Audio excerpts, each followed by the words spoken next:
சமீபத்தில் பல கருப்பையா ஒரு இன்டர்வியூவில் பேசும்போது தலைவர் ரஜினிகாந்த் அவர்களை பற்றி துரைமுருகன் பேசிய விஷயத்துக்கு பதிலடி கொடுத்துருக்காரு.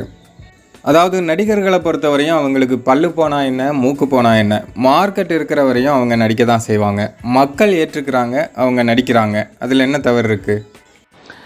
பல்லு போனவனாலும் நடிக்கிறான்னு, சண்டை போனாலும் வீட்டுக்கு போய் விடுவான். அவனுக்கு பல்லு போனாலும் மூக்கு போனாலும் சந்தை போய்விட்டால் அவன் வீட்டுக்கு போயிடுவான். ஆனால் அரசியல்வாதிகளை பொறுத்தவரையும் அது அப்படி கிடையாது. உனக்கு நான் தொணை, எனக்கு நீ தொணைன்னு அவங்க பண்ணுற வேலை. அந்த அமைச்சர்கள்லாம் அது வேற, சினிமா வேற. நீ இருப்பது வேறு அடிப்படை. நீ மந்திரியாக இருப்பது என்பது நீ அவருக்கு துணை, அவர் உனக்கு துணை, 2 பேருமாக சேர்ந்து அந்த சங்கதி வேறு. சினிமாவில் யார் வேணாலும் நடிக்கலாம், எத்தனை இளைஞர்கள் வேணாலும் வரலாம். ஆனால் அவங்க படம் ஹிட் ஆகும்போது அவங்க பெரிய இடத்துக்கு போவாங்க.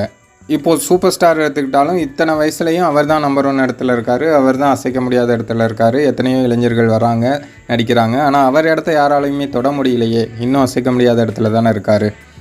இளைஞர்களெல்லாம் வந்து கொண்டு தான் இருக்கிறார்கள். யாருமே அவர் இடத்தை தொட முடியவில்லை என்பது அவர் அந்த போட்டி சந்தையில் அவரால் நிற்க முடியும். இதில் என்ன பல்லு போனாலும் மூக்கு போனாலும். ஸோ 90 வயசானாலும் சரி, 100 வயசானாலும் சரி, பல்லு போனாலும் சரி, மூக்கு போனாலும் சரி, அவங்க மார்க்கெட் இருக்க வரையும் அவங்க நடிப்பாங்க. அது மக்கள் முடிவு பண்ணுற விஷயம். போட்டி சந்தையில் அவரால் நிற்க முடியும். இதில் என்ன பல்லு போனாலும் மூக்கு போனாலும். அவர் இருக்கிறார், அவரை மக்கள் ஏற்றுக்கொள்கிறார்கள். உனக்கு என்ன வந்தது? ஆனால் அரசியல்வாதிகள் அப்படி இல்லை.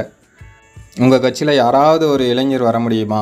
உதயநிதி மட்டும்தான் வர முடியும். அதுக்கு என்ன காரணம் அப்படின்னா, அவர் ஸ்டாலினோட பையன் அப்படிங்கிறது தான், வேறு எந்த தனித்திறமையும் கிடையாது அப்படின்னு நம்ம பல கருப்பையா அந்த இன்டர்வியூவில் காட்டமாக பேசியிருந்தார். இங்கே இருப்பவர் உதயநிதி ஒருவர் தான். ஏன் அவர் இருக்க முடிகிறது என்றால் ஸ்டாலின் மகனாக இருப்பதனாலே இருக்க முடிகிறது. வேறு என்ன பெரிய தனி தகுதி?